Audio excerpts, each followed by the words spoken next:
કે સેમ એના જેવું જ છે ને એટલા માટે. બરોબર.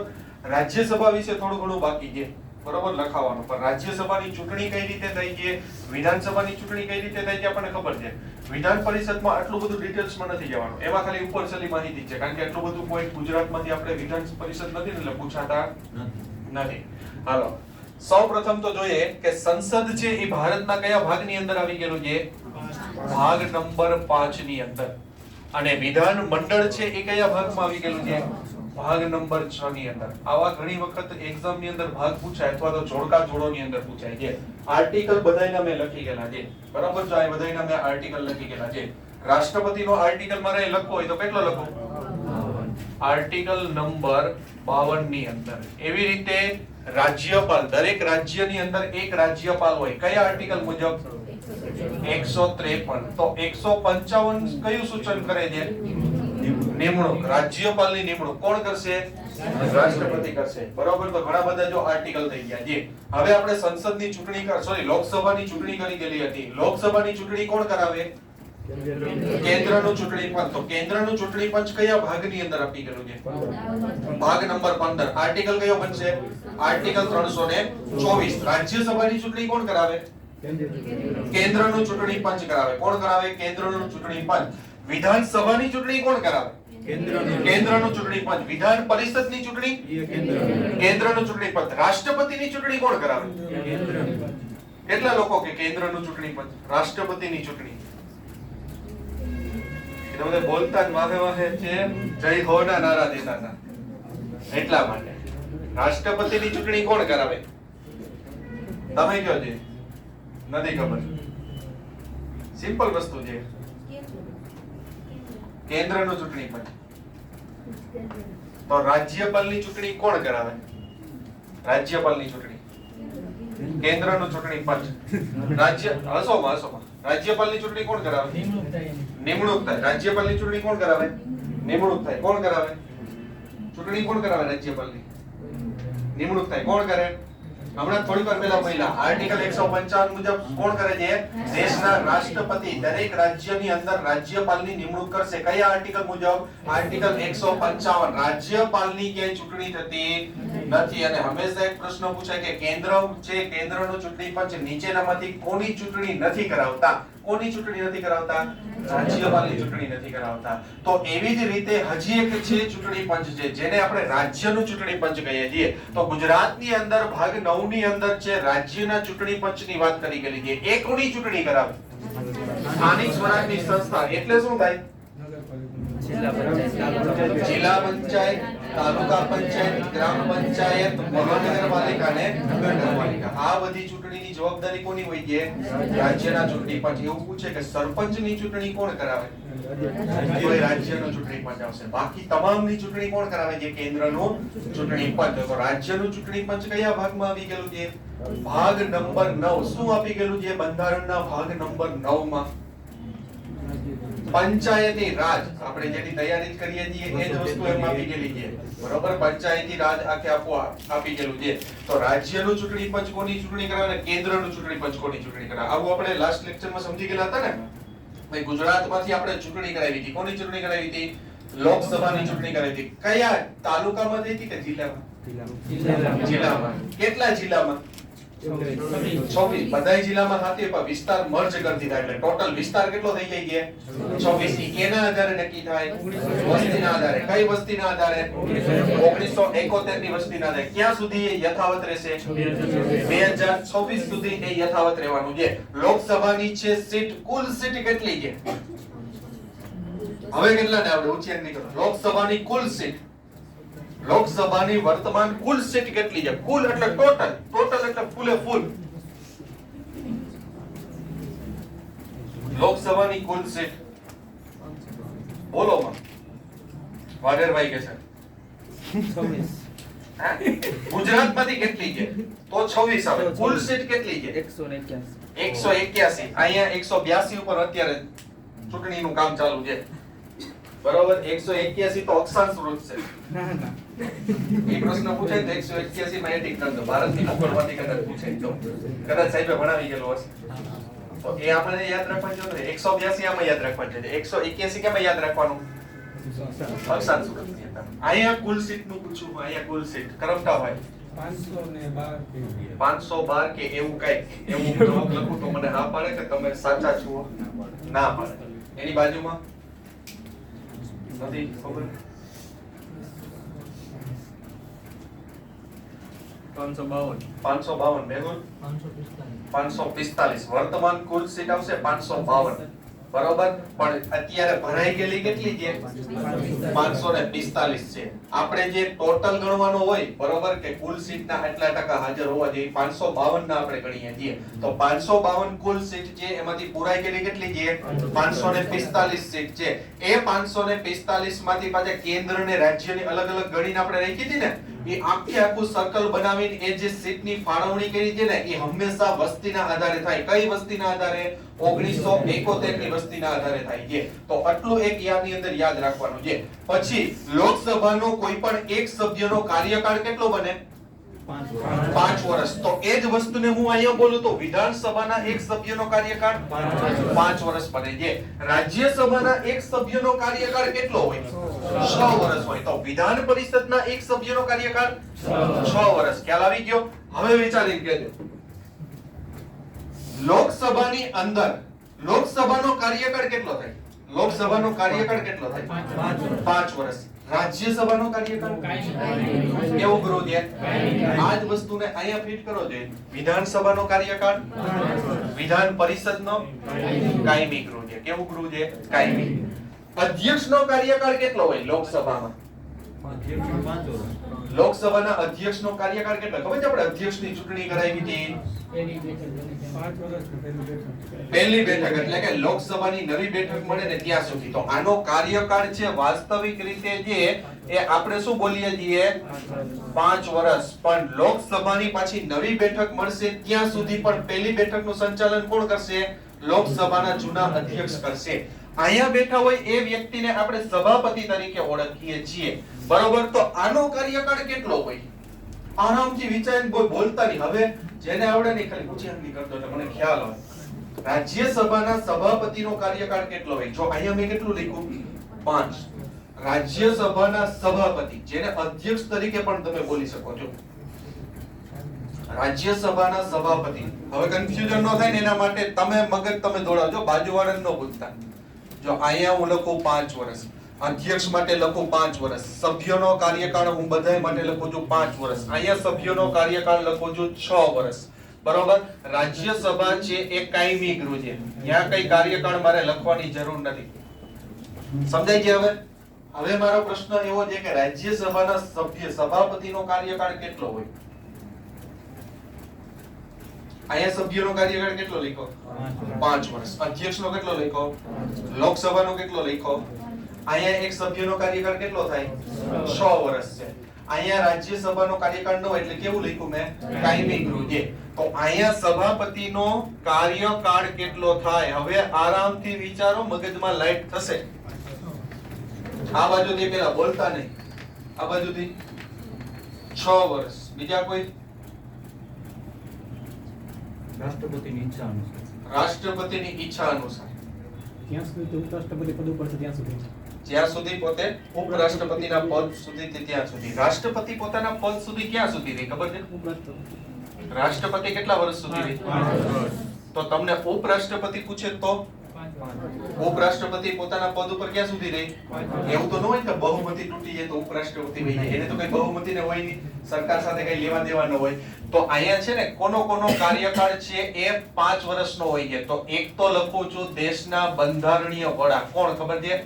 રાષ્ટ્રપતિ. એના પછી બીજું પદ સૌથી મોટું કયું દેશમાં? ઉપરાષ્ટ્રપતિ. અને એના જેવું પદ દરેક રાજ્યમાં કોનું? રાજ્યપાલ. આ ત્રણે ત્રણ નો સરવાળો કરીને છે કેટલા વર્ષ સુધી હોય ગયા પોતાના પદ ઉપર? 5 વર્ષ. અને આ લોકોને બનવા માટે ઓછામાં ઓછી ઉંમર કેટલી? આ ગમે એનું પૂછે ને તો એનો કાર્યકાળ 5 વર્ષનો રહેશે અને એને બનવા માટેની ઉંમર ત્રણે માટેની કેટલી રહેશે? 35 વર્ષની ઉંમર રહેશે. આટલું પેલા છે ને કામનું છે. જો આ વસ્તુ છે ને મોસ્ટ આઈમ્પી છે. સમજાય છે હવે? હવે મારો પ્રશ્ન એવો છે કે રાજ્યસભાના સભ્ય સભાપતિનો કાર્યકાળ કેટલો હોય? 5 વર્ષ. અધ્યક્ષનો કેટલો લખ્યો? 6 વર્ષ. અહીંયા એક સભ્યનો કાર્યકાળ કેટલો થાય? 5 વર્ષ. અધ્યક્ષનો કેટલો લખ્યો? 5 વર્ષ. અહીંયા રાજ્યસભાનો કાર્યકાળ કેટલો થાય? 6 વર્ષ. અહીંયા સભ્યનો કાર્યકાળ કેટલો થાય? 5 વર્ષ. હવે ઉપરાષ્ટ્રપતિને દેશમાં છે એટલું બધું કોઈ મહત્વનું કામ ન હોય એટલે એને ક્યાં બેસાડી ગયેલા હોય? રાજ્યસભાના સભાપતિ. તો અહીંયા બેસશે તો ઈ સભાપતિનું પદ નિભાવે છે, પણ એનો કાર્યકાળમાં કોઈ પણ પ્રકારનો ફેરફાર થશે નહીં. એટલે સભાપતિનો કાર્યકાળ પણ કેટલો રહે? 5 વર્ષ. જો સભાપતિ ન હોય તો એની જગ્યાએ ઉપસભાપતિ આવે. જેમ કે અહીંયા અધ્યક્ષ ન હોય તો કોણ આવે છે? ઉપાધ્યક્ષ, જેને ડેપ્યુટી સ્પીકર તરીકે ઓળખાય. એવી જ રીતે જો અહીંયા સભાપતિ ગેરહાજર રહીને તો એની જગ્યાએ કોણ આવશે ખબર છે? ઉપસભાપતિ આવશે. અને આ ઉપસભાપતિ ક્યાંના સભ્ય હોય? હંમેશા ખબર છે? રાજ્યસભાના જ સભ્ય હોય છે. ઉપસભાપતિ હંમેશા સભ્ય ક્યાંના હોય? રાજ્યસભાના જ સભ્ય હોય. તો હવે મારો પ્રશ્ન સમજજો, ઉપસભાપતિનો કાર્યકાળ કેટલો હોય? ઉપસભાપતિનો કાર્યકાળ કેટલો હોય? આરામથી વિચારી, ઉતાવળ કરવાની જરૂર નથી.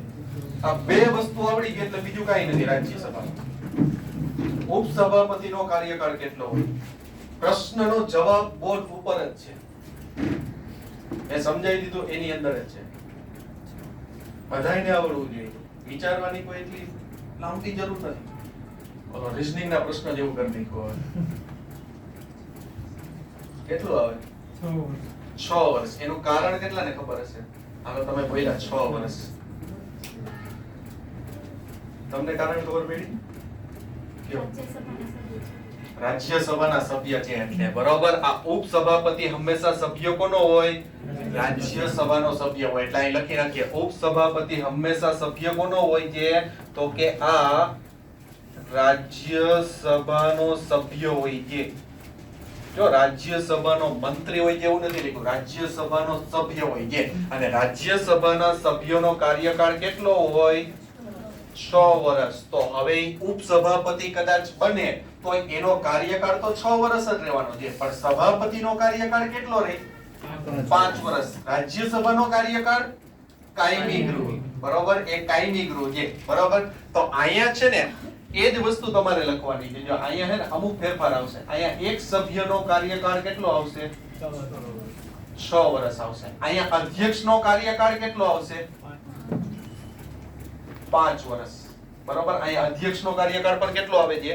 5 વર્ષ સુધી જ આવે છે. અને અહીંયા છે ને જે ઉપસભાપતિ કે જે વ્યક્તિ બને છે ને એને પણ 6 વર્ષ સુધી હોય છે. સોરી, અહીંયા 6 વર્ષ સુધી જ રહેશે, કારણ કે અધ્યક્ષ છે ને એ આઈનો જ સભ્ય હશે. ત્યાં કોઈ ઉપસભાપતિ કે એવું મુકાતું નથી, ખબર છે? રાષ્ટ્રપતિ કે એવું કોઈ ન હોય એટલા માટે. રેડી? તો અહીંયા છે ને આ વસ્તુ હંમેશા પૂછાઈ ગયો. સભાપતિનો કાર્યકાળ કેટલો હોય ને, આ સૌથી મોસ્ટ આઈએમપી છે.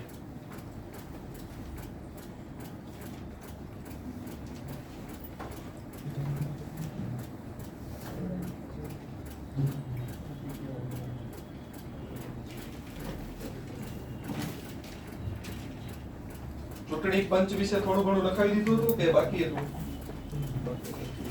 એ લાસ્ટ ની અંદર એવું છે ને અમુક ટોપિક લખાવી દીધું. મત ગણતરી તો અત્યારે થાય જ છે. આપણે થોડુંક પહેલા રાજ્યસભા વિશે લખી નાખીએ. લખો રાજ્યસભા વિશે પહેલો પોઈન્ટ લખતા જાઓ. એનું કાર્પેટ કેવું હોય છે? રેડ કાર્પેટ હોય છે. પછી 1954 સુધી આનું નામ શું હતું? રાજ્ય પરિષદ. 1954 સુધી આનું નામ હતું રાજ્ય પરિષદ. રેડ કાર્પેટ હોય છે, પછી કાયમી ગૃહ હોય છે, પછી રાજ્યસભાને બીજા કયા નામે ઓળખાય? તો કે કેન્દ્રમાં રાજ્યોનું પ્રતિનિધિત્વ કરતું ગૃહ. કેન્દ્રોમાં રાજ્યોનું પ્રતિનિધિત્વ કરતું ગૃહ એટલે રાજ્યસભા.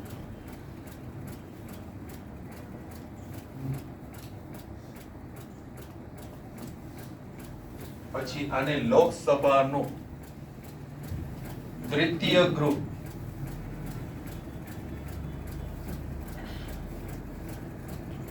અથવા તો ઉપલું ગૃહ અથવા તો કાયમી ગૃહ તરીકે ઓળખવામાં આવે. આ બધા આના નામ છે. તો આને કેવું ગૃહ કહેવાય? લોકસભાનું પ્રથમ ગૃહ અસ્થાયી ગૃહ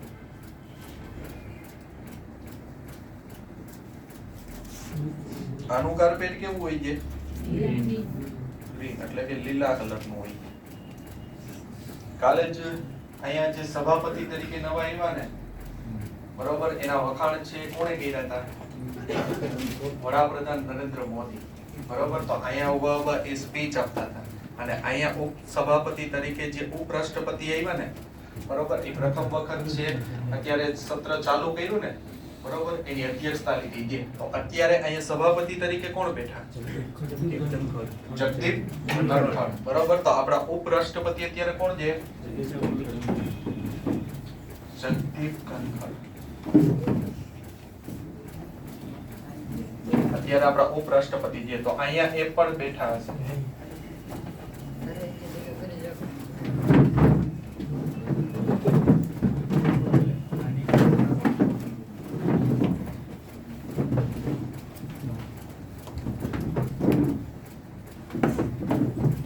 પછી એક સભ્યની મુદત કેટલી હોય છે? 6 વર્ષ. આ લખી નાખો. એક સભ્યની મુદત 6 વર્ષ હોય છે.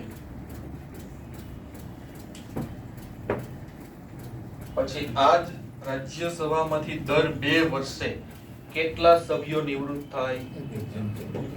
દર 2 વર્ષે કેટલા સભ્યો? 1/3 સભ્યો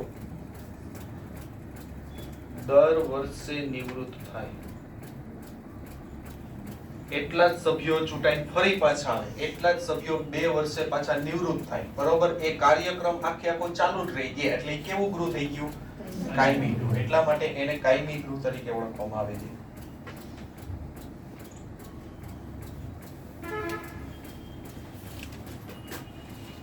પછી રાજ્યસભાના સભ્યોની યોગ્યતા.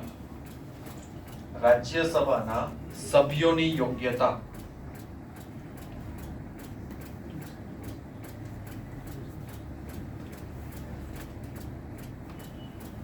રાજ્યસભાના સભ્યોની યોગ્યતા. પહેલું શું આવે તો કે ભારતનો નાગરિક હોવો જોઈએ.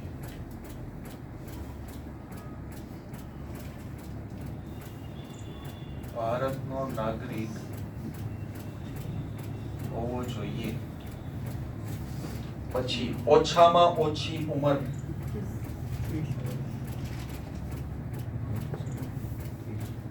ઓછામાં ઓછી ઉંમર કેટલા વર્ષ?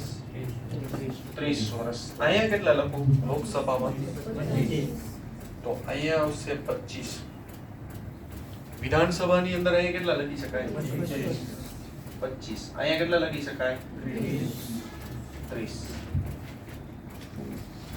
પછી ત્રીજી અનુસૂચિ મુજબ શપથ ગ્રહણ કરેલા હોવા જોઈએ.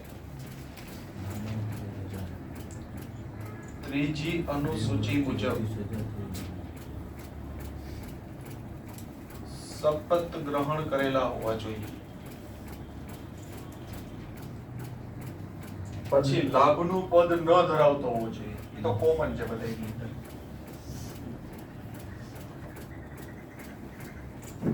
લાભનું પદ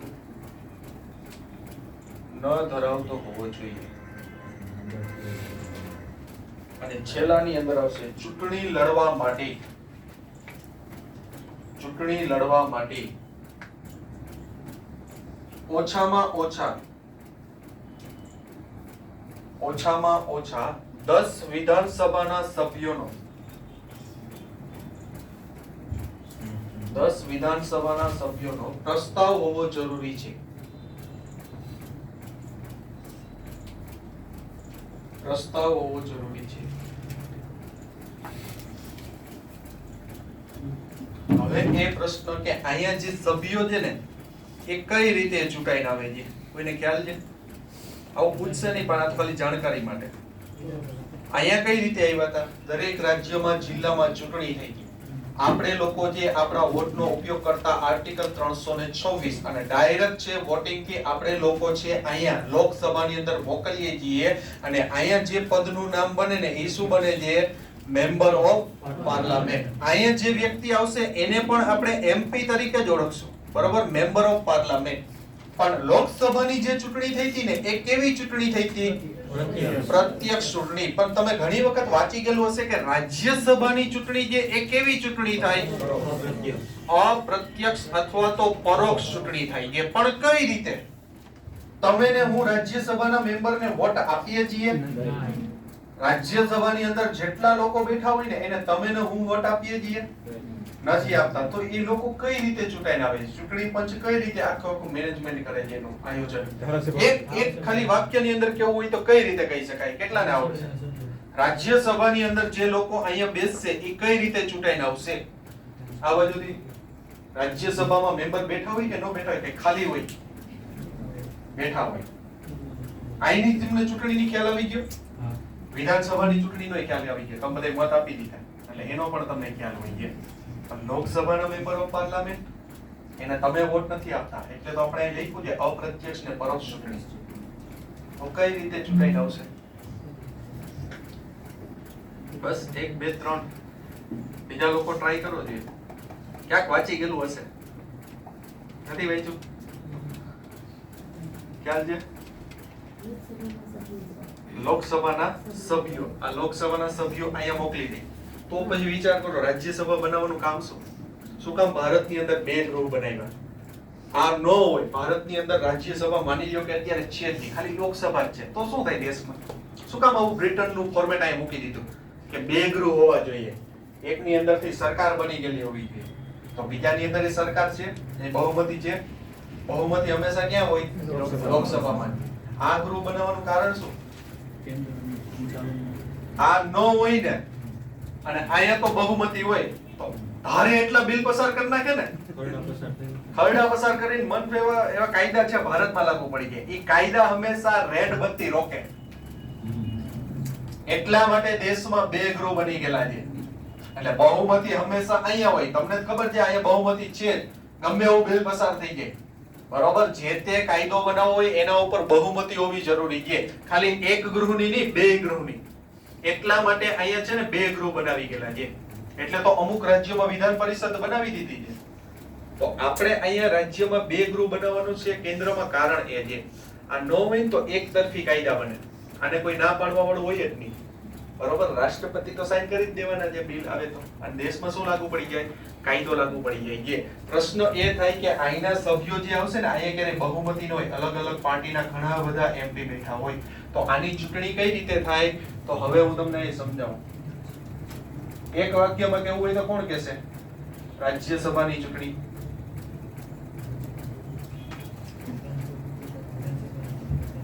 રાજ્યસભાની ચૂંટણી છે એ મેમ્બર ઓફ પાર્લામેન્ટ કઈ રીતે આવશે? વિધાનસભાના સભ્યો દ્વારા. વિધાનસભાના સભ્યો દ્વારા. વિધાનસભાના સભ્યો દ્વારા ચૂંટાય. વિધાનસભાના સભ્યો દ્વારા. વિધાનસભાના સભ્યો અને વિધાન પરિષદના સભ્યો દ્વારા. બીજા કોઈ નહીં. જો હવે ગુજરાતની અંદર આપણે ચૂંટણી કરીએ, એ ચૂંટણી વિધાનસભાની ચૂંટણી. કઈ ચૂંટણી? વિધાનસભાની ચૂંટણી. અત્યારે વિધાનસભાની ચૂંટણી પૂરી થઈ ગઈ ને, તો હવે નવી સરકાર આવશે, નવી સરકારને શપથ લેવડાવશે. તો એવી રીતે ગુજરાતની અંદર વિધાનસભાની ચૂંટણી આવે ને, એ ચૂંટણી આર્ટિકલ 324 મુજબ કયું ચૂંટણી પંચ કરાવે છે? કેન્દ્રનું ચૂંટણી પંચ કરાવે છે. અને કેન્દ્રનું ચૂંટણી પંચ છે એ ચૂંટણી કરાવશે જ્યારે વિધાનસભાની, ત્યારે હંમેશા છે ને એ તાલુકાની અંદર થાય. ક્યાં થાય? તાલુકામાં. અને લોકસભાની ચૂંટણી હંમેશા ક્યાં થાય? જિલ્લાની અંદર થાય. આપણા તાલુકા વર્તમાન કેટલા છે? 251 આજુબાજુ છે ને. આ 251 તાલુકામાં ચૂંટણી થાય છે? 251 તાલુકામાં ચૂંટણી થઈ છે? નથી થતી. એ વિસ્તાર છે એ વસ્તીના આધારે મર્જ કરી દેશે અને ટોટલ કેટલી સીટ બનાવી દેશે? 182 સીટ બનાવી દેશે. ગુજરાતમાં વિધાનસભાની સીટ કેટલી છે? 182 સીટ આવી ગયેલી છે. કેટલી? 182. જેટલી સ્ટેચ્યુ ઓફ યુનિટીની ઊંચાઈ છે ને એટલી ગુજરાતની વિધાનસભાની સીટ છે, બરોબર. આ રીતે યાદ રાખવાનું. ગુજરાત વિધાનસભાની સીટ વર્તમાન કેટલી છે? 182. તો 182 સીટ શેના આધારે નક્કી થાય છે? વસ્તીના આધારે નક્કી થાય. કઈ વસ્તીના આધારે? 1971 ની વસ્તીના આધારે. અને અલગ અલગ ઉમેદવારો અલગ અલગ તાલુકાની અંદર છે ફોર્મ ભરશે. એમાં પછી વિપક્ષના હશે, આપના હશે, બીજેપી હશે, કોંગ્રેસ હશે.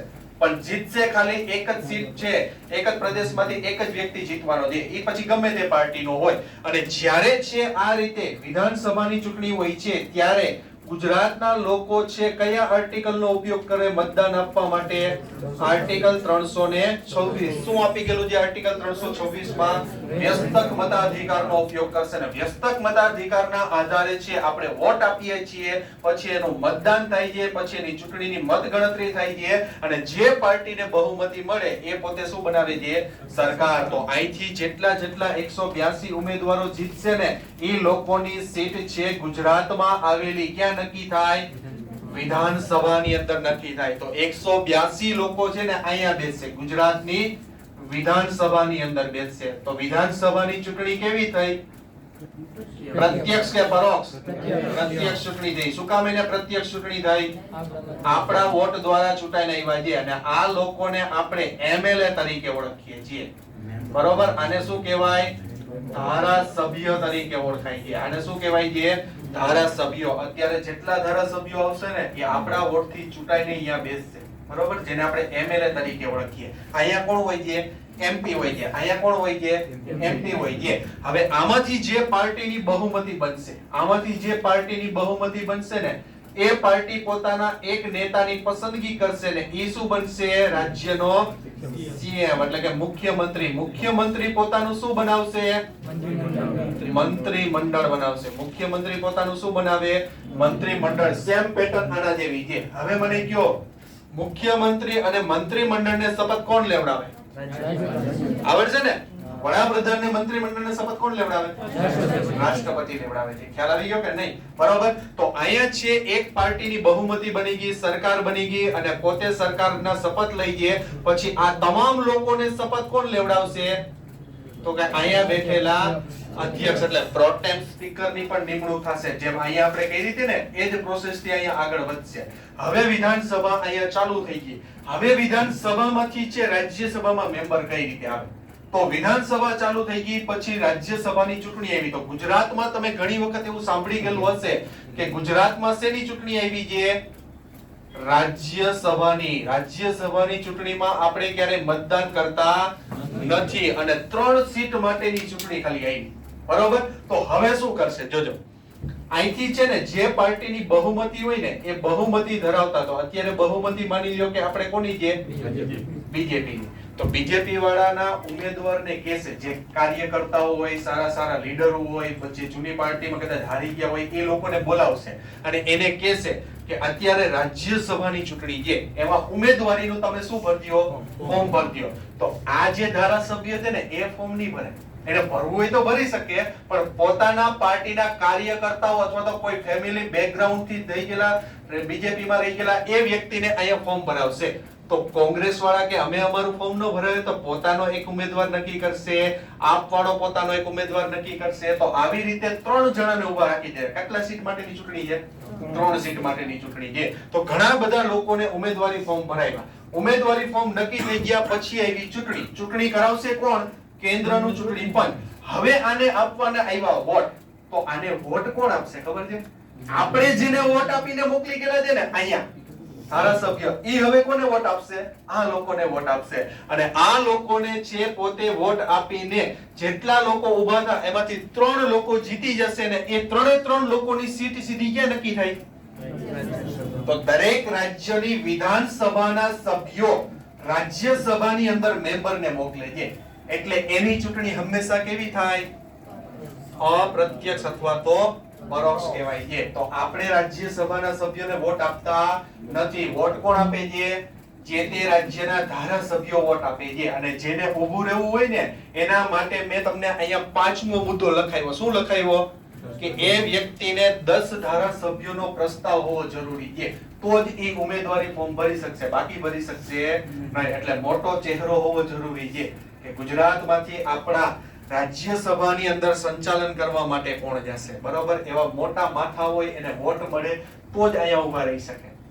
બરોબર? પછી અહીંનો કોઈ ધારાસભ્ય હોય ને ઈ પણ ફોર્મ ભરી શકે, પણ ઈ જો અહીંયા જીતી જાય ને તો એને રાજીનામું આપવું પડે. કારણ કે અહીંયા ને અહીંયા બે જગ્યાએથી પગાર લઈ શકે નહીં. એને બેવડી સભ્યતા કહેવાય. હું તમને પછી સમજાવીશ. બરોબર? પહેલા અહીંયા સમજાઈ ગયું? અહીંયા મેમ્બર ઓફ પાર્લામેન્ટ ચૂંટાઈને કઈ રીતે આવે? ટૂંકું શું યાદ રાખવાનું?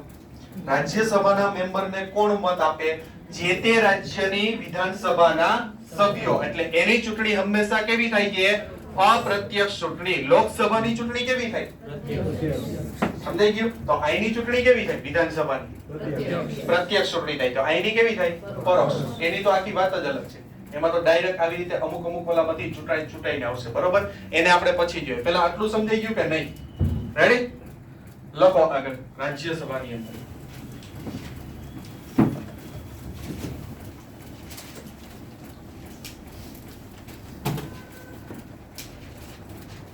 લખો રાજ્યસભા અખિલ ભારતીય સેવાનું રાજ્યસભા અખિલ ભારતીય સેવાનું સર્જન કરે છે.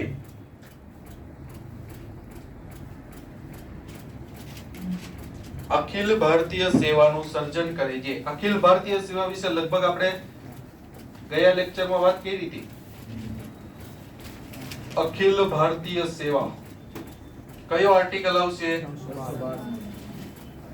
કેટલા પ્રકારની સેવા? 3. તો એમાં વધારો કરવો હોય કે ઘટાડો કરવો એની શરૂઆત હંમેશા ક્યાંથી થાય? રાજ્યસભાથી થાય છે. બરોબર? એટલે આ યાદ રાખવાનું છે. અખિલ ભારતીય સેવાની શરૂઆત હંમેશા કયા ગૃહથી થાય છે?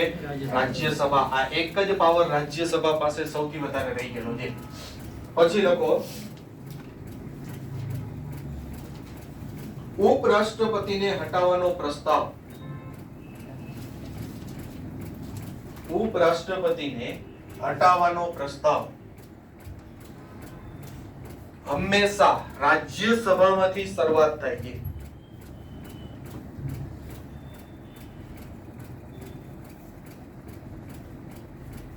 હંમેશા રાજ્યસભામાંથી શરૂઆત થાય છે.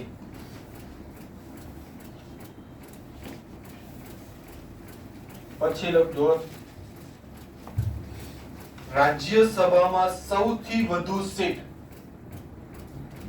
રાજ્યસભામાં સૌથી વધુ સીટ કયા રાજ્યની બનશે? કયો જોઈએ? ઉત્તર પ્રદેશ, યુપી. કેમ ખબર પડે ઉત્તર પ્રદેશ? કારણ કે વસ્તીના આધારે સીટિંગ નક્કી થાય. તો સૌથી વધુ વસ્તી કોની છે? યુપી. તો લખો સૌથી વધુ સીટ ઉત્તર પ્રદેશ રાજ્યની છે. સૌથી વધુ સીટ છે યુપી. સૌથી વધુ સીટ કોની આવશે? યુપી. અહીંયા કોની આવશે? સૌથી વધુ સીટ તો અહીંયા પણ કેટલી આવશે? યુપી ની જ આવશે. બરોબર? આપણે એના આંકડા યાદ રાખવાની જરૂર નથી કારણ કે આપણે યુપી ની અંદર એક્ઝામ દેવા નથી. બરોબર? અહીંયા ગુજરાતની સીટ કેટલી આવે લોકસભામાં? ગુજરાતની સીટ કેટલી આવે? 26. એવી રીતે અહીંયા રાજ્યસભામાંથી ગુજરાતની સીટ કેટલી છે? ગુજરાતની સીટ 11 છે. રાજ્યસભામાં છે ગુજરાતની સીટ કેટલી આવશે? 11 આવશે. આ 11 સીટ કેના આધારે નક્કી થઈ હોય? વસ્તીના આધારે.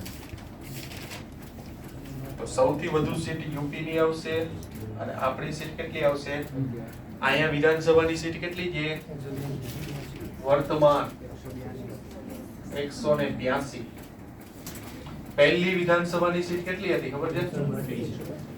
132. હવે સિમ્પલ પ્રશ્ન પૂછું. મહિના ન હોય પણ આવડી જાય. વિધાનસભામાં કયા જિલ્લાનું પ્રતિનિધિત્વ સૌથી વધારે હોય? એનો મતલબ શું? સૌથી સીટ કયા જિલ્લાની વધારે હોય? એમાં વિચારવાની જરૂર જ નથી. કેના આધારે નક્કી થાય? કયા જિલ્લાની વસ્તી સૌથી વધારે? તો અમદાવાદ જિલ્લાનું પ્રતિનિધિત્વ સૌથી વધારે છે આપણા ગુજરાતની વિધાનસભામાં. આ પ્રશ્ન પૂછાઈ ગયેલો છે પણ તમને આનું આવડતું હોય નો વાંચી ગયો તો એને પકડી શકો. ખ્યાલ આવી જાય કે નહીં? તો અમદાવાદ જિલ્લાની સીટ વિધાનસભામાં સૌથી વધુ છે. એના પછી લખો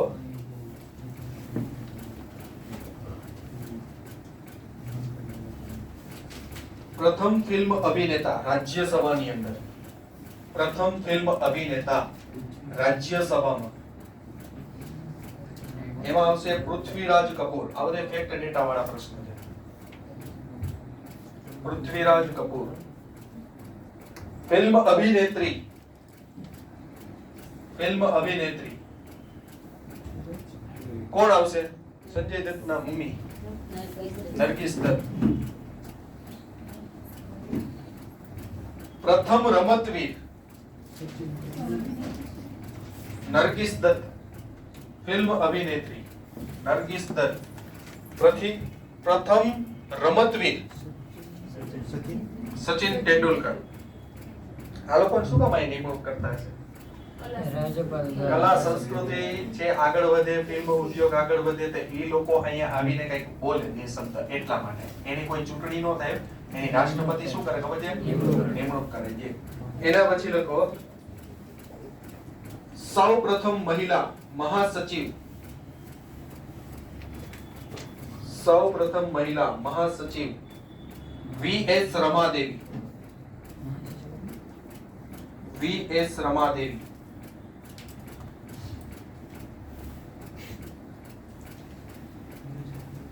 પછી રાજ્યસભાની અંદર એક પોઈન્ટ સૌથી મહત્વનો લખ્યો, રાજ્યસભામાં ક્યારેય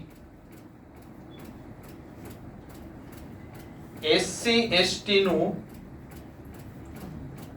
અનામત હોતું નથી. તો અનામત જેવો શબ્દ હંમેશા ક્યાં વપરાશે ખબર છે? લોકસભા. અહીંયા હંમેશા SC/ST નું અનામત હોય છે. બહુમતી હંમેશા ક્યાં શબ્દ, ક્યાં ગૃહમાં હંમેશા જોવા મળશે? લોકસભામાં. બહુમતી ક્યારે રાજ્યસભામાં જોવા મળશે નહીં. અનામત જેવો શબ્દ ક્યાં જોવા મળશે? લોકસભામાં. પણ કેનું અનામત ખાલી જોવા મળશે ખબર છે? SC/ST નું. OBC નું અનામત છે આની અંદર આપી ગયેલું છે નહીં. અને એંગ્લો ઇન્ડિયન નું હતું, એ પણ હવે શું કરી નાખ્યું છે? દૂર કરી નાખ્યું. 104મો બંધારણીય સુધારા દ્વારા છે હવે એંગ્લો ઇન્ડિયન ની નિમણૂક અહીંયા થશે નહીં. પણ આપણે યાદ રાખવાનું છે કે રાષ્ટ્રપતિ છે લોકસભામાં કેટલા એંગ્લો ઇન્ડિયન ની નિમણૂક કરે? 2 એંગ્લો ઇન્ડિયન ની નિમણૂક કરે. જે એનો આર્ટિકલ લગભગ મેં તમને લખાવી ગયેલો હશે. રાષ્ટ્રપતિ અહીંયા 2 એંગ્લો ઇન્ડિયન ની નિમણૂક કરે છે. કયા આર્ટિકલ મુજબ? 331. એવી રીતે રાજ્યપાલ પણ અહીંયા 1 એંગ્લો ઇન્ડિયન ની નિમણૂક કરે. અહીંયા 1 એંગ્લો ઇન્ડિયન ની નિમણૂક કરે. એ કયા આર્ટિકલ મુજબ? 333. આ 2 આર્ટિકલ હજી પૂછાઈ ગયા, પણ અત્યારે એંગ્લો ઇન્ડિયન નું અનામત છે ને એ રદ કરી દેવામાં આવ્યું.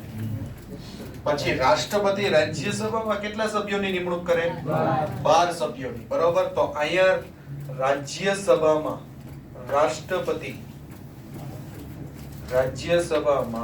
રાષ્ટ્રપતિ કલા, સાહિત્ય, વિજ્ઞાન સાથે જોડાયેલા 12 સભ્યોની નિમણૂક કરે છે. 12 સભ્યોની નિમણૂક કરે છે. આ 12 છે કોઈ ચૂંટણીથી ચૂંટાઈ નથી આવતા, ડાયરેક્ટ નિમણૂક થાય છે. કયા આર્ટિકલ મુજબ નિમણૂક થાય છે? તો આર્ટિકલ નંબર 80A. તો રાષ્ટ્રપતિએ 2 એંગ્લો ઇન્ડિયન ની નિમણૂક અહીંયા કરી આર્ટિકલ 331 મુજબ, અને અહીંયા 12 સભ્યોની નિમણૂક કરી આર્ટિકલ 80A મુજબ. પ્રશ્ન એવો પૂછાય કે રાષ્ટ્રપતિ કુલ સંસદમાં કેટલા સભ્યોની નિમણૂક કરી શકે? કુલ અને કઈ જગ્યાએ સંસદમાં? તો આંકડો 2 આવશે, 12 આવશે કે 14 આવશે? 14 આવશે. નીચે લખો તો લખી નાખો, રાષ્ટ્રપતિ સંસદમાં કુલ 14 સભ્યોની નિમણૂક કરે છે.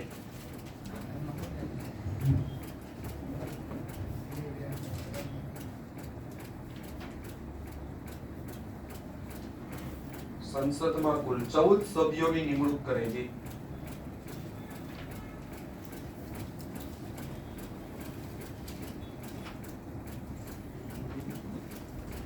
પછી લખજો રાજ્યસભાની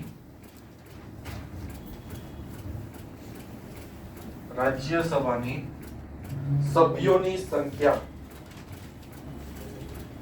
રાજ્યસભાના સભ્યોની સંખ્યા. તો લખો રાજ્યસભાના વધુમાં વધુ સભ્યો, રાજ્યસભાના વધુમાં વધુ સભ્યો કેટલા રાખવા? 250 એટલે રૂપિયા નથી પાટવાના, 250. ટૂંકા નથી દેવાના, 500 ના. તો 250 લખો. વર્તમાન રાજ્યસભાના સભ્યો, એની નીચે લખજો વર્તમાન રાજ્યસભાના સભ્યો. કુલ સીટ 250 છે, પણ વર્તમાન છે રાજ્યસભાના સભ્યો કેટલો છે? 245. વર્તમાન રાજ્યસભાના સભ્યો આવશે 245. એ 245 ના પાછા બે ભાગ પાડજો.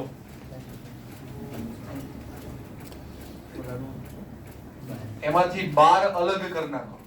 એક બાજુ લખજો 12 સભ્યો અને બીજી બાજુ લખજો 233 સભ્યો. 12 સભ્યો અને બીજી બાજુ લખજો 233 સભ્યો. 12 સભ્યોની નીચે લખી નાખો રાષ્ટ્રપતિ દ્વારા નિમણૂક.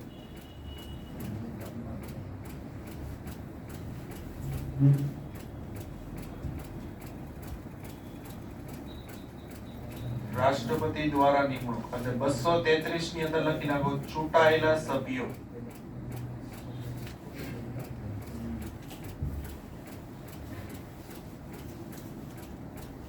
પછી 233 ના પાછા બે ભાગ પાડો. 233 ના બે ભાગ પાડો. એક બાજુ લખો 229 અને સામેની બાજુ લખો 8.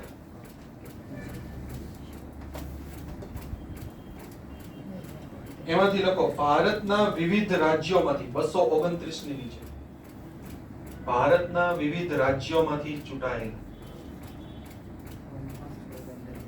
અને 8 જે છે ને એ કેન્દ્ર શાસિત પ્રદેશમાંથી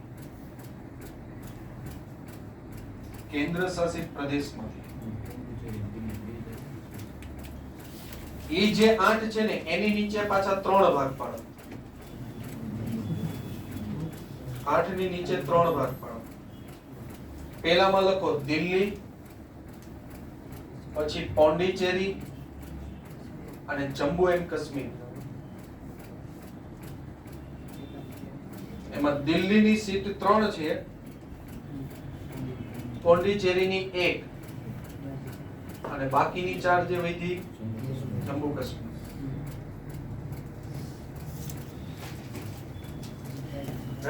એટલું તમારે છે ને રાજ્યસભામાં યાદ રાખવાનું છે. બોલો. 12 ચૂંટાયેલા સભ્યો રાષ્ટ્રપતિ દ્વારા નિમણૂક કરાયેલા સભ્યો કઈ કઈ ચૂંટણીમાં ભાગ લઈ શકે? રાષ્ટ્રપતિની ચૂંટણીમાં આ રાષ્ટ્રપતિની ચૂંટણીમાં ભાગ લઈ શકે. ચૂંટાયેલા સભ્યો નથી ને? જો આનું કયો છો ને આનું હા, નિમણૂક કરેલા 12 આ સભ્યો છે ને એ રાષ્ટ્રપતિની ચૂંટણીમાં ને પાછા એનું ઓલું આવશે આપણે શું કહેવાય મહાભિયોગની પ્રક્રિયા. બરોબર? તો રાષ્ટ્રપતિની ચૂંટણી આવશે ને ત્યારે આ સભ્યો ભાગ નહીં. એમાં ખાલી ચૂંટાયેલા સભ્યો જ ભાગ લેશે.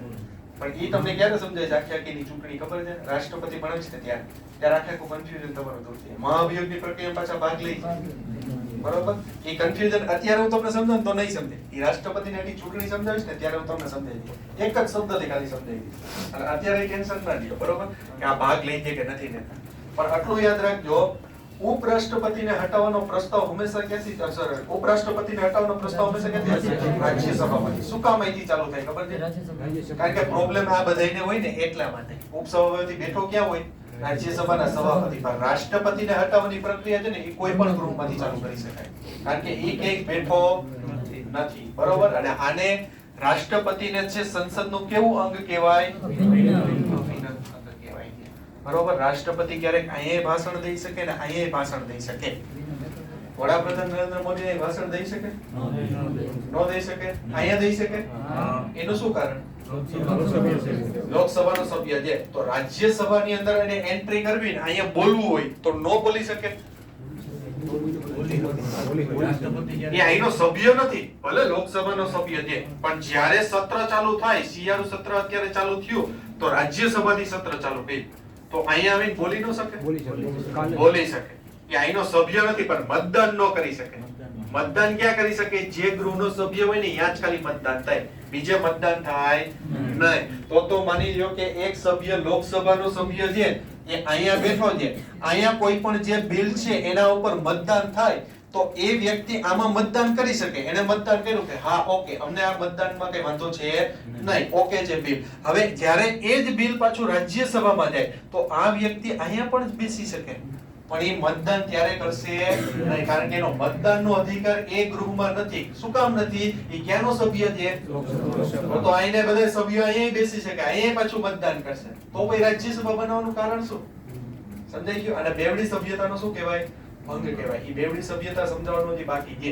બીજી એક વસ્તુ કે માની લો કે રાજ્યસભાની ચૂંટણી ગુજરાતમાં આવી, બરોબર? ગુજરાતની અંદરથી અલગ અલગ કેન્ડિડેટ્સ છે અહીંયા રાજ્યસભાની ચૂંટણીમાં ઉભા. ઉત્તર પ્રદેશમાંથી છે મુખ્યમંત્રીનો ફોન આવ્યો, અહીંયા બીજેપી છે ને, કે હું અહીંથી એક મારા ઉમેદવારને કાર્યકર્તાને મોકલું છું, એને ઉમેદવારીનું ફોર્મ ભરાવીને જે રાજ્યસભાની ચૂંટણીમાં ઉભા રાખો. ચૂંટણી કયા રાજ્યમાં છે? ગુજરાત.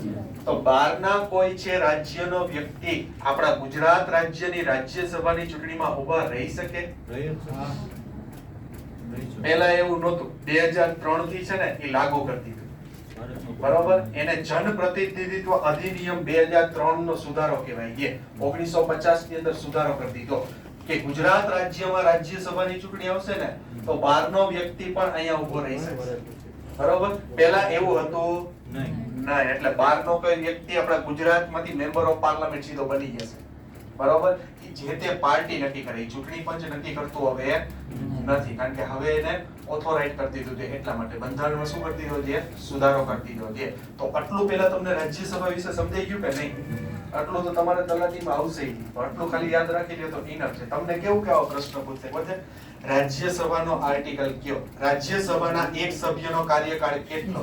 રાજ્યસભાનો સભ્ય બનવા માટે ઓછામાં ઓછી ઉંમર કેટલી હોય છે? ઉપસભાપતિનો કાર્યકાળ કદાચ તમને બહુ અઘરું હોય તો પૂછે, બરોબર? સૌથી વધારે પ્રશ્નો આ પૂછાય. લોકસભાના અધ્યક્ષને છે શપથ કોણ લેવડાવે? આ સૌથી વધારે પ્રશ્ન એક્ઝામમાં પૂછાય, કારણ કે એમાં છે ને જેવું ઓપ્શન રાષ્ટ્રપતિનું દે એટલે ટીક કરી નાખે સીધું. તો હવે કેટલા રહ્યા છે કે લોકસભાના અધ્યક્ષને શપથ કોણ લેવડાવશે? સિમ્પલ પ્રશ્ન થયો. યાદ રાખો, ફોર્મેટ સમજાઈ દીધું, યાદ હોય એટલે કાઈ નથી. રાજ્યસભાના સભ્યને શપથ કોણ લેવડાવે? અહીંથી ચાલુ કરીએ આપણે.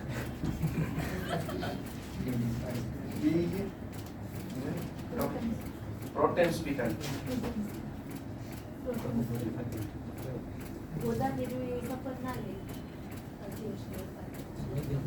લોકસભા શું કામ નો લે? ક્યાંના? લોકસભાના સભ્યો ત્યારે શપથ લઈ લીધા. કોની પાસેથી? પ્રોટેમ સ્પીકર પાસેથી. તો લોકસભાનો અધ્યક્ષનું પૂછે કે ઉપાધ્યક્ષનું પૂછે? હોદ્દાની રૂએ શપથ લેતા અમારે એક ટીક કરવાનું, પણ આપણાથી શું ટીક થઈ જાય? કારણ કે દરેકને શપથ કોણ લેવડાવે? રાષ્ટ્રપતિ. પ્રોટેમ સ્પીકરનો બંધારણમાં અનુચ્છેદ કયો છે? ગેરબંધારણીય પદ છે. કાયમી પદ છે નહીં, અમુક ટાઈમ પૂરતું જ આવે છે. અને એને શપથ કોણ લેવડાવે? રાષ્ટ્રપતિ. લોકસભાના તમામ સભ્યોને બંધારણીય રીતે શપથ લેવાની જવાબદારી કોની હોય? રાષ્ટ્રપતિની હોય છે. પણ લેવડાવે છે કોણ? Pro tem speaker. પ્રોટેમ સ્પીકરનું બીજું નામ અસ્થાયી અથવા તો કાર્યકારી સ્પીકર તરીકે ઓળખાય છે, કારણ કે એ કાયમી છે નહીં. સમજાઈ ગયું કે નહીં? બરોબર? રાજ્યસભાના સભ્યોને જવાબદારી કોની? રાષ્ટ્રપતિ. પણ એ ગમે તે વ્યક્તિની નિમણૂક કરીને એ રાજ્યસભાના તમામ સભ્યોને શું લેવડાવશે? શપથ. આઈનો વ્યક્તિ કે આઈનો વ્યક્તિ શપથ ગ્રહણ કર્યા વગર જો પછી રાજ્યસભાની અંદર કે લોકસભામાં આવશે તો એક દિવસના કેટલા રૂપિયાની દંડની જોગવાઈ છે? 500 રૂપિયાના દંડની જોગવાઈ છે. એટલે શપથ તો એને ગ્રહણ કરવા જ પડે. વડાપ્રધાનને મંત્રીમંડળને શપથ કોણ લેવડાવે? રાષ્ટ્રપતિ લેવડાવે. પછી અહીંયા જ્યારે એ લોકો બેસશે ત્યારે કયા હોદ્દાના શપથ લે? લોકસભાના સભ્યોના શપથ લઈ ગયા. અહીંયા હતા ત્યારે કેના શપથ લીધા હતા? મંત્રીમંડળને પોતાના પદ, વડાપ્રધાનના શપથ લીધા હતા. વડાપ્રધાન પોતાના પદ ઉપરથી રાજીનામું આપી દે અથવા તો મુખ્યમંત્રી પોતાના પદ ઉપરથી રાજીનામું આપી દે તો એનું જે વિધાનસભાનું કે સાંસદ સભ્યનું પદ ઓટોમેટિક રદ થઈ જાય? ના ના, એ તો એને પદ ઉપરથી રાજીનામું આપ્યું, એનું આ પદ તો ચાલુ જ હોય છે. હોય છે કે નહીં? બરોબર? વડાપ્રધાનનો કાર્યકાળ કેટલો હોય? નો હોય. શું કામ નો હોય? કારણ કે એનો કાર્યકાળ લોકસભા જેટલો કાર્યકાળ બનાવ્યો છે. લોકસભાનો કાર્યકાળ કેટલો હોય? 5 વર્ષનો હોય છે. તો સરકારનો કાર્યકાળ કેટલો હોય? 5 વર્ષ. 5 વર્ષ પછી જે તે વડાપ્રધાન રાજીનામું કોને આપી દે? રાષ્ટ્રપતિને. પણ મંત્રીમંડળ રાજીનામું નહીં આપે. એનું કારણ તમને કહું. માની લો કે મંત્રીમંડળે રાજીનામું આપી દે ને તો રાષ્ટ્રપતિ હંમેશા છે ને મંત્રીમંડળ મુજબ જ કામ કરતા હોય. જો મંત્રીમંડળે રાજીનામું આપી દે રાષ્ટ્રપતિ કોના આદેશ મુજબ કામ કરશે? સુપ્રીમ કોર્ટના? એવું ન હોય. ભલે દેશની અંદર છે સરકારનો કાર્યકાળ પૂરો થઈ જાય ને, પણ જે મંત્રીમંડળ ચાલુ જ હોય. કારણ કે રાષ્ટ્રપતિને કોના કહેવા મુજબ કામ કરવાનું હોય? મંત્રીમંડળના. બરોબર? એટલે મંત્રીમંડળ તો છેલ્લે સુધી હોય. પછી નવી સરકાર આવે ને ત્યારે શું બને? આખે આખું નવું મંત્રીમંડળ બનશે. બરોબર? તો એ જ પરિસ્થિતિ વાં પણ હોય. વિધાનસભામાં. બરોબર? એવી રીતે વિધાનસભામાં હોય. રાજ્યપાલને કોના મુજબ કામ કરવાનું હોય ખબર છે? મંત્રીમંડળ. મતલબ મંત્રીમંડળ તો કાર્યરત જ હોય કે પછી નવી સરકાર આવશે, નવું મંત્રીમંડળ આવશે એટલે ઓલો ઓટોમેટિક શું થઈ જાય? રદ થઈ જાય. આ વસ્તુ ક્યાંક બહુ ઓછી ધ્યાનમાં આવતી હશે આપણને કે અત્યારે સરકાર જ નથી, એવું ન હોય. મંત્રીમંડળ ચાલુ જ હોય. કારણ કે રાષ્ટ્રપતિ કે રાજ્યપાલને કોના આદેશ મુજબ કામ કરવાનું હોય? મંત્રીમંડળ. આ મુદ્દો લોકો તો લખી નાખજો. રાષ્ટ્રપતિ હંમેશા છે ને મંત્રીમંડળના કહેવા મુજબ જ કામ કરે.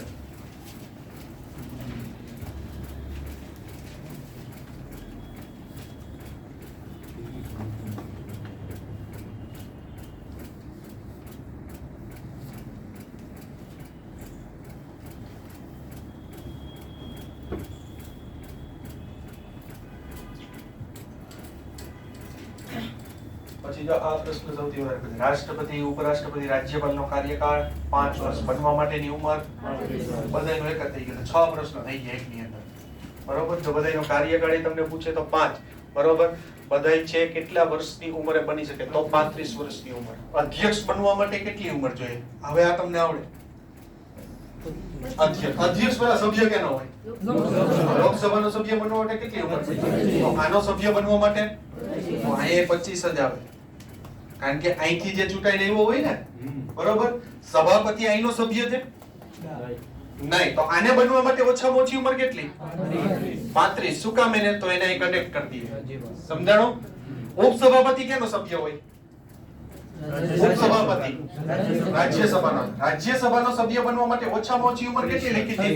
30 લખી હતી. તો ઉપસભાપતિ બનવા માટે ઓછામાં ઓછી ઉંમર કેટલી? 30. શું કામ 30 બોલ્યા? અહીંયા શું કામ 35 બોલ્યા? અહીંયા શું કામ 25 બોલ્યા? ખ્યાલ આવી ગયો? બરાબર? ઉપાધ્યક્ષ નું લખું તો લોકસભાના ઉપાધ્યક્ષ એવું લખું તો તોય 25,000 છે. કારણ કે ક્યાંનો સભ્ય હોય? લોકસભાનો જ સભ્ય હોય. ખ્યાલ આવી ગયો? હવે મને કહો, લોકસભાનો કાર્યકાળ 5 વર્ષ. લોકસભાના સભ્યનો કાર્યકાળ 5 વર્ષ. બનવા માટે ઓછામાં ઓછી ઉંમર 25 વર્ષની હોય છે.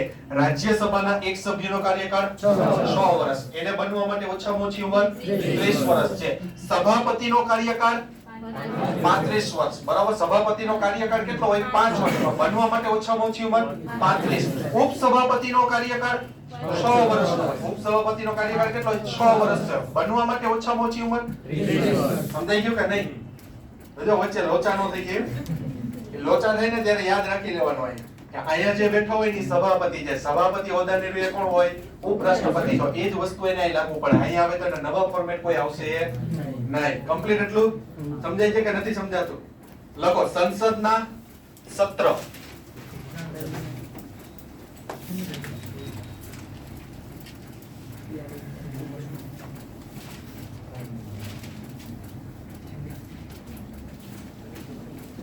સંસદના સત્ર. કેટલા સત્ર હોય? 3. તો લખી નાખો બાજુમાં. આવો પ્રશ્ન પૂછાય. સંસદના કુલ સત્ર કેટલા હોય છે? 3 સત્ર. એમાં પહેલું એક કરીને લખજો બજેટ સત્ર. બજેટ સત્ર. બજેટ સત્ર હોય છે ફેબ્રુઆરી થી મે સુધી.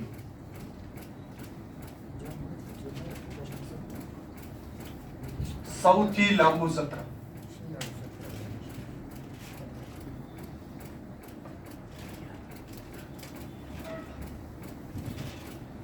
બજેટ સત્રની અંદર લખજો સૌથી લાંબુ સત્ર. બજેટ માટેનો અનુચ્છેદ આપણે છે ભણી ગયેલા હતા લગભગ. બજેટ માટેનો અનુચ્છેદ 112. પણ રાજ્યનું બજેટ 202. તો અહીંયા જ્યારે વિધાનસભાના બજેટની વાત આવશે ને તો આર્ટિકલ યાદ રાખજો. અહીંયા આર્ટિકલ નંબર 202. સંસદના બજેટની જ્યારે વાત આવશે ત્યારે આર્ટિકલ કયો આવશે? આ મોસ્ટ આઈમ્પી છે. પછી લખો ચોમાસુ સત્ર.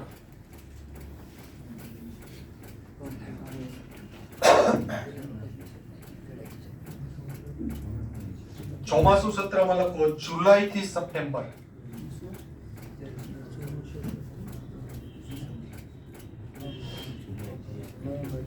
જુલાઈ થી સપ્ટેમ્બર કેટલા મહિનાનો? 3 મહિના 3. પછી લખો શિયાળુ સત્ર.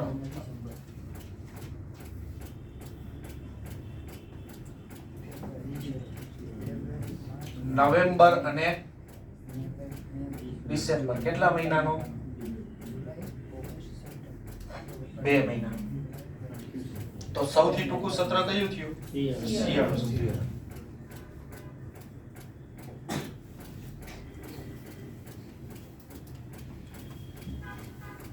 સૌથી લાંબુ સત્ર? બજેટ કઈ તારીખે રજૂ થાય? 1 ફેબ્રુઆરી રજૂ. અહીંયા કોણ કરાવે લોકસભામાં? બંધારણીય જવાબદારી કોની? એના વતી કોણ કરાવે? નાણામંત્રી. અહીંયા બંધારણીય જવાબદારી કોની હોય? એના વતી કોણ કરાવે? નાણામંત્રી. સમજાઈ ગયું? હા બરોબર. આર્ટિકલ 112 અને રાજ્ય માટે આવશે આર્ટિકલ 202. પછી લખો સંસદનું વિશેષ સત્ર.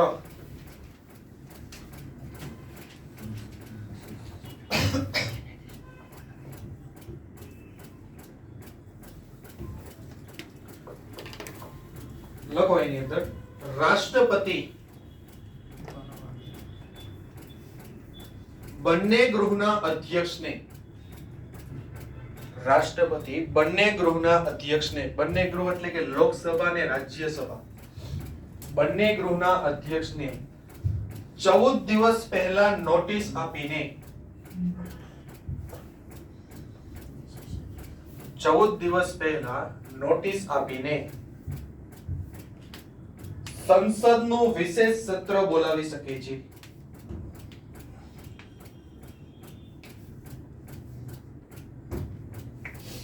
સંસદનું વિશેષ સત્ર બોલાવી શકે છે. તો પ્રશ્ન પૂછાય સંસદનું સત્ર બોલાવે કોણ? રાષ્ટ્રપતિ. પણ જ્યારે સંસદનું કેવું સત્ર? વિશેષ સત્ર બોલાવવું હોય ત્યારે જાણકારી આપવી પડે. કોને આપવી પડે? જો લોકસભાનું બોલાવવું હોય તો લોકસભાના અધ્યક્ષને અને રાજ્યસભાનું બોલાવવું હોય તો રાજ્યસભાના સભાપતિને. પણ કેટલા દિવસ પહેલા? 14 દિવસને નીચે અંડરલાઈન કરી નાખો. 14 દિવસ પહેલા. કઈ જગ્યાએ બોલાવવું, કયા સ્થળે બોલાવવું, કયા ટાઈમે બોલાવવું, એ બધુંય છે વડાપ્રધાન કોને કહેશે? અને રાષ્ટ્રપતિ એ મુજબ બોલાવશે. અત્યારે માની લ્યો કે એવું લાગે કે રાષ્ટ્રપતિના સંસદ ભવનની અંદર બોલાવવું છે તો ત્યાં પણ બોલાવી શકે વિશેષ સત્ર. એ બધું સ્થળ ને ઉપરથી નક્કી થાય. રાષ્ટ્રપતિએ તો ખાલી શું કરવાનું હોય? એનો આદેશ કરવાનો હોય છે. પછી એક સરસ મજાનો શબ્દ લખજો સ્થગન.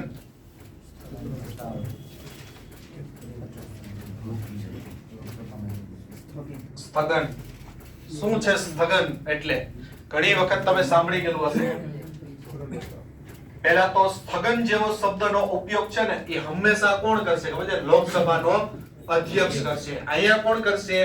સભાપતિ કરશે. શું છે સ્થગન? તો માની લો કે 11 વાગે લોકસભાનું સત્ર ચાલુ થયું અને જેવું સત્ર ચાલુ થયું એટલે 12 વાગે બ્રેક પાડવાની હતી. તો અહીંથી બેઠા બેઠા અધ્યક્ષ એમ નહીં કહે કે હાલો હવે તમે જમીન પાછા આવજો, કલાક એક પછી મળ્યા. એ એક શબ્દનો ઉપયોગ કરશે. બરોબર. એ શબ્દ કયો હશે? બસ ખાલી સ્થગન બોલશે ને તો ઓલા ઉભા થઈને હજી નહીં થઈ. એ રાહ જોઈ કે આપણા બોલશે.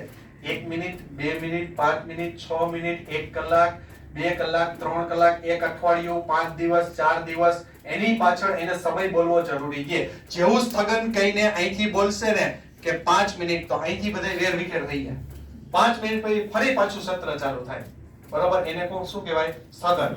બહુ એકદમ તીવ્ર પ્રમાણમાં અહીંયા હોબાળો થઈ ગયો હોય ને અને એવું થાય ને કે ભાઈ અત્યારે છે સત્ર ચાલુ કર્યા જેવું નથી તો અહીંથી આ ઈ જ બોલશે સ્થગન.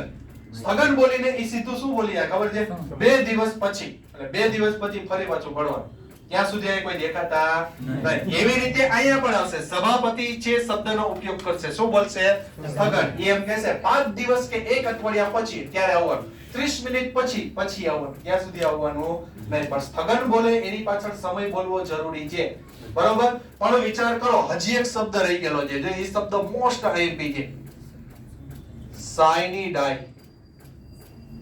સાયનિડાઈ એટલે શું? માની લ્યો કે એક બિલ અહીંયા છે એ વાંચન ચાલુ હતું પણ જેવું છે સત્તાધારી પક્ષે એનું વાંચન ચાલુ કર્યું ને તો વિપક્ષ વાળાએ અહીંયા હોબાળો મચાવી દીધો, ટેબલ ઉપર ચડી ગયા. બરોબર, એટલો બધો હોબાળો મચાવી દીધો. અહીંથી અધ્યક્ષ કહી છે કે ભાઈ તમે શાંત રહો, પહેલા બિલનું વાંચન કરવા દો, પછી તમે તમારા મુદ્દા વિશે ચર્ચા કરજો. કારણ કે અધ્યક્ષનું કામ તો એ જ હોય ને, કોને કેટલી મિનિટ બોલવા દેવું, તો સત્ર વ્યવસ્થિત રીતે બધાયનો વારો આવે. બરોબર, તો અહીંથી એટલો હોબાળો મચી ગયો કે હવે અધ્યક્ષને એવું થયું કે આ સત્રને અત્યારે છે ને કોઈ પ્રક્રિયાથી આગળ વધી શકે એમ જ નથી. કાં તો તમે લોકો શું કરી જાવ, વોકઆઉટ કરી જાવ, બહાર નીકળી જાવ, તો સત્ર કઈક આગળ વધે. વિપક્ષ વાળા જો હંમેશા વોકઆઉટ કરે, તમે બધા સાંભળી ગયેલું હોય. બહુ બધો હોબાળો મચી તો વોકઆઉટ કરી જાય. તો આ લોકોએ વોકઆઉટ ન કર્યું અને એકદમ મારામારીને ગુસ્સા ઉપર આવી ગયા. તો હવે છે અહીંયા અધ્યક્ષ એક શબ્દનો ઉપયોગ કરશે, કયો ખબર છે? સાઇની ડાય. તો ઓલા લોકો સમજી જાય કે સાઇની ડાય અધ્યક્ષ બોલી ગયા છે, તો શાંતિથી આપણે શું કરી નાખીએ, આખી વિધાનસભા ને લોકસભા શું કરી નાખીએ, ખાલી કરી નાખીએ. પણ એ ક્યારે નહીં બોલે, અઠવાડિયા પછી 5 મિનિટ, 10 મિનિટ, 15 મિનિટ. સાઇની ડાય એટલે તમારે નીકળી જવાનું. જ્યાં સુધી પાછો ઉપરથી આદેશ હાઈ કમાન્ડ નો ન હોય ત્યાં સુધી કોઈ દેખાતા નહીં. એટલે સાઇની ડાયમાં ક્યારે સમય હોતો નથી, અનિશ્ચિત કાળ સુધી સ્થગન કરી દેવામાં આવે. ઈ સાઇની ડાયનો ઉપયોગ રાજ્યસભામાં કોણ કરશે? સભાપતિ. અહીંયા કોણ કરશે? અધ્યક્ષ કરશે. પણ ક્યારે? બહુ તીવ્ર પ્રમાણમાં વધી જાય તો કરી શકે. રેડી? અને જેવું અહીંયા સત્ર ચાલુ થયું હોય તો બોલાવ્યું કોણે હોય? રાષ્ટ્રપતિએ.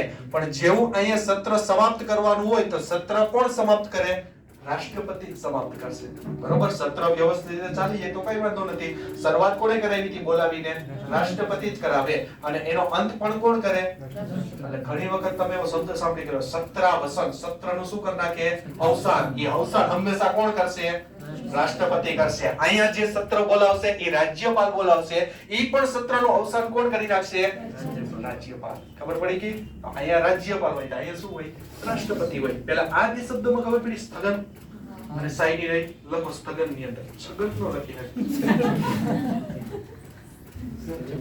લખો. બંને ગૃહના અધ્યક્ષો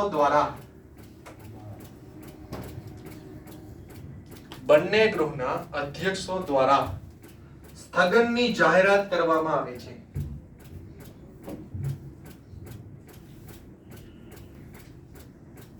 એટલે એમાં બંને ગૃહ આવી ગયા, કયું? લોકસભા ને રાજ્યસભા. એની નીચે લખજો સ્થગન 1 મિનિટ, 1 કલાક, 1 દિવસ કે 1 અઠવાડિયાનું હોઈ શકે છે. કે 1 અઠવાડિયાનું હોઈ શકે છે.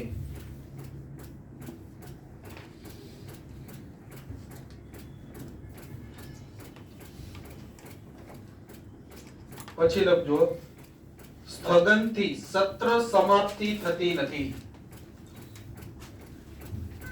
સ્થગનથી સત્ર સમાપ્તિ થતી નથી. આ વિધાન સમજાણું? જે સત્ર ચાલુ હોય ને ઈ તો કન્ટિન્યુ રહે, ભલે ને અઠવાડિયા પછી તો મળવાનું છે ને, 1 કલાક પછી કે 5 મિનિટ જમવાનો બ્રેક આપ્યો, પાછું અહીંયા આવવાનું છે, ગાડી લઈને ભાગી નથી જવાનું મન કરે. 5 વાગ્યા સુધી કામ ચાલુ હોય એ. પછી લખજો સ્થગનથી ખરડા પ્રક્રિયા પર અસર થતી નથી. સ્થગનથી ખરડા પ્રક્રિયા પર અસર થતી નથી. એટલે જે ખરડાનું વાંચન ચાલુ હોય એ ફરી પાછા મળશે તો પાછું કન્ટિન્યુ ત્યાંથી જ ચાલુ થાય, પહેલેથી ચાલુ ન થાય. ખરડા પ્રક્રિયા. ખરડા એટલે શું? કોઈ સ્થળનું નામ નથી હો. બિલ કહેવાય એને. બંધારણની ભાષામાં એને ખરડો કહે. બિલનું વાંચન થાય, બંને ગૃહમાંથી પસાર થાય, રાષ્ટ્રપતિ સાઇન કરે એટલે દેશમાં શું બને? કાયદો બને. ત્યાં સુધી કાયદો બને નહીં. એના પછી લખજો સાઈની ડાય. સાઈની ડાય. આ પ્રશ્ન લગભગ હમણાં 2022 ની પંચાયતમાં પૂછાઈ ગયેલો છે. બરોબર? જ્યારે અનિશ્ચિત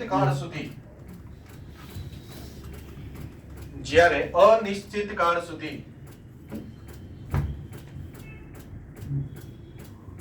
ગૃહની કાર્યવાહી સ્થગિત કરી દેવામાં આવે. ગૃહની કાર્યવાહી સ્થગિત કરી દેવામાં આવે ત્યારે તેને સાઈની ડાય તરીકે ઓળખાય. સાઈની ડાય સિંગલ ઇન્વર્ટેડ કોમામાં લખજો. પ્રશ્ન એક્ઝામમાં એવો પૂછાણો કે જ્યારે ગૃહની કાર્યવાહી અનિશ્ચિત કાળ સુધી સ્થગિત કરી દેવામાં આવે તો શું કહેવાય? તો નીચે અલગ અલગ ઓપ્શન હોય છે. સ્થગન કહેવાય, સ્થાયી ડાય કહેવાય, સત્રાવસન કહેવાય, શું કહેવાય એને? સ્થાયી ડાય. પછી લખજો નીચે સ્ટાર કરીને સત્રાવસન અથવા સત્ર સમાપ્તિ. સત્રાવસન ઓબ્લિક કરીને લખજો સત્ર સમાપ્તિ. એની અંદર લખજો મંત્રી પરિષદની સલાહથી રાષ્ટ્રપતિ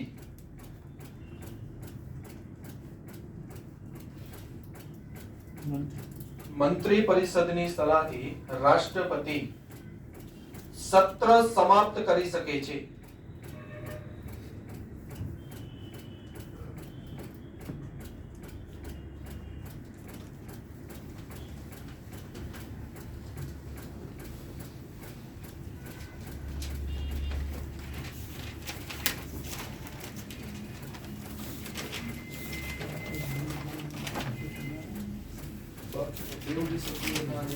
પછી અવિશ્વાસનો પ્રસ્તાવ ને એવું કઈ લખાવી ગયેલું છે? લખો ટાઇટલમાં અવિશ્વાસનો પ્રસ્તાવ.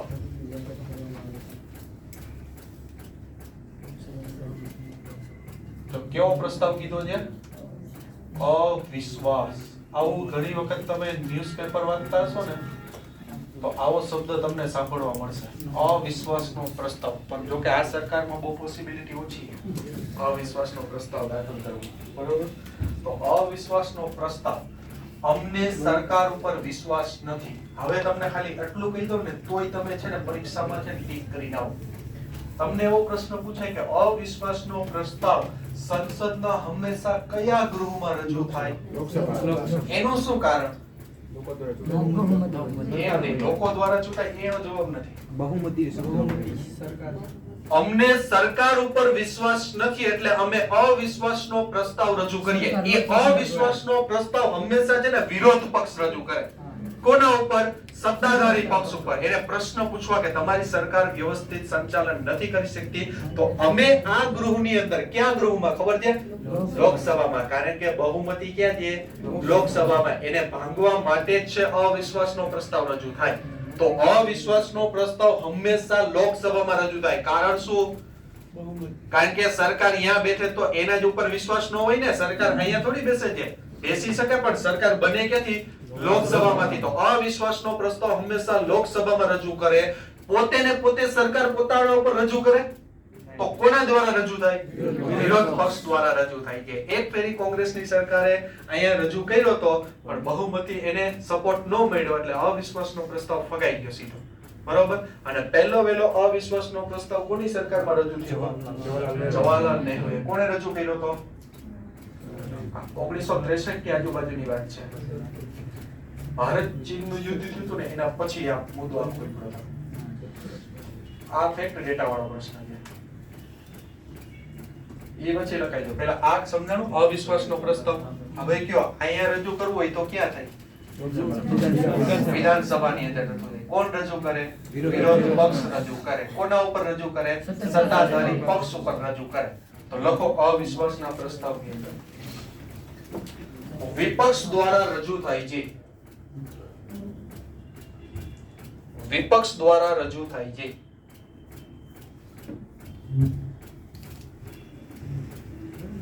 પછી બીજા મુદ્દામાં લખજો કોઈ પણ એક વ્યક્તિ દ્વારા રજૂ થતો નથી. કોઈ પણ એક વ્યક્તિ દ્વારા રજૂ થતો નથી. તો એક વ્યક્તિ દ્વારા રજૂ ન થતો હોય તો કેટલા લોકોનું સમર્થન હોય તો રજૂ થાય? તો 50 સભ્યોના સમર્થનથી.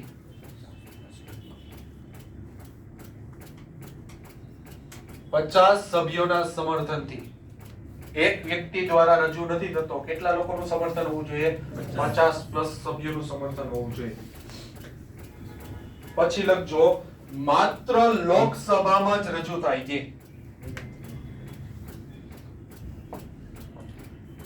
માત્ર લોકસભામાં જ રજૂ થાય છે.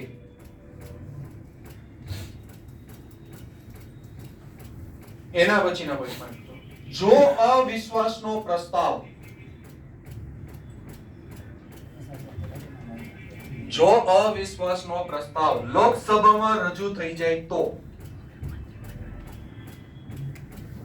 લોકસભામાં રજૂ થઈ જાય તો સરકારે રાજીનામું આપવું પડે કે ન આપવું પડે? આપવું પડે. લખો આ મોસ્ટ આઈએમપી છે. જો અવિશ્વાસનો પ્રસ્તાવ લોકસભામાં રજૂ થઈ જાય તો સરકારે રાજીનામું આપવું પડે છે.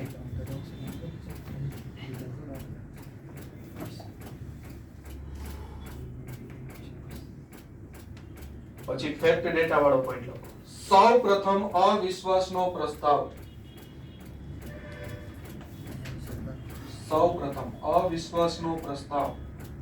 ઈસવીસન 1963 માં સાલની નીચે પણ અંડરલાઈન કરી નાખજો.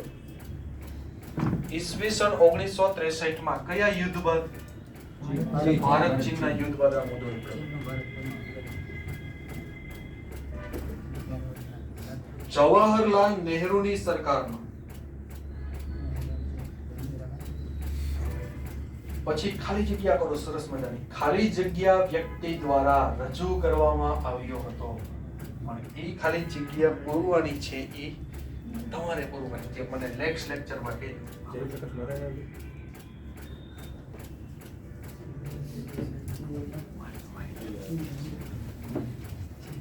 વાંચી ગયેલો છે તો તરત મગજમાં આવી જાય.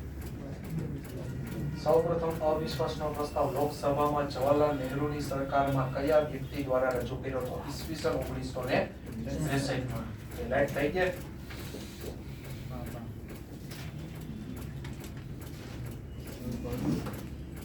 ટક ટક ટક ટક પંખાનો અવાજ આવે. યાદ આવે છે કોઈને? તો કહી દેજો. બોલો એક નામ તો બોલો કઈ. બાબા પ્રકાશ નારાયણ. હે? લાલ બહાદુર. લાલ બહાદુર કોણ? શાસ્ત્રી નહીં. પછી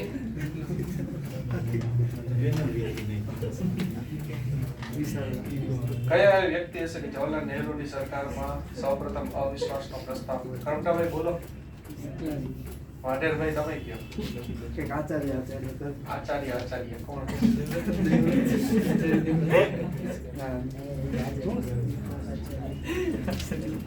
સુચેતા કૃપલાણી. ઓપ્શન આપો. આપ્યું તો ખરી. વઘારી દો પછી.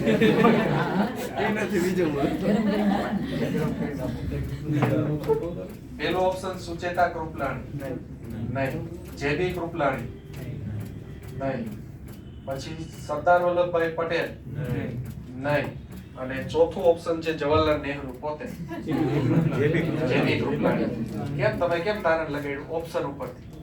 લગાડ્યું ને તો સુચેતા કૃપલાણીમાં શું માનતો હતો? કારણ કે અમે એવું કે વાંચી ગયેલું નથી ને એટલે અમને લાઈટ નો થાય. લખી નાખો.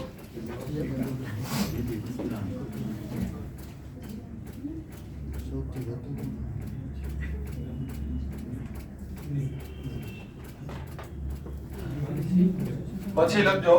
રેડી? અવિશ્વાસનો પ્રસ્તાવ. હવે જોતા આજે તમે જેટલું લખ્યું એમાં કઈ કોઈને કઈ ક્વેરી છે? વાંચો લે. આજે જેટલું લખ્યું ને એમાં કોઈને કઈ પેલા પ્રશ્ન હોય તો પેલા પૂછે.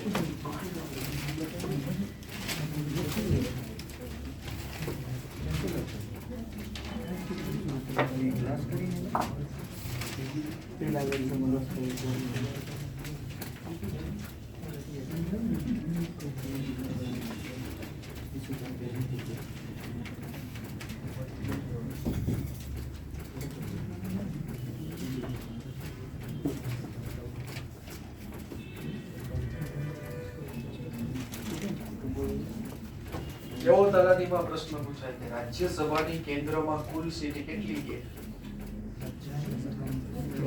રાજ્યસભામાં કેન્દ્રની કુલ સીટ કેટલી છે? રાજ્યસભાની કેન્દ્રમાં કુલ સીટ કેટલી છે એવું 29 તારીખે તલાટીના પેપરમાં પહેલો જ પ્રશ્ન તમે આમ ખોલો એટલે હોય તમારા મોતિયા મરીને આવવાનો જવાબ. હવે વિચારીને કે આખા ક્લાસને આવડવો જોઈએ.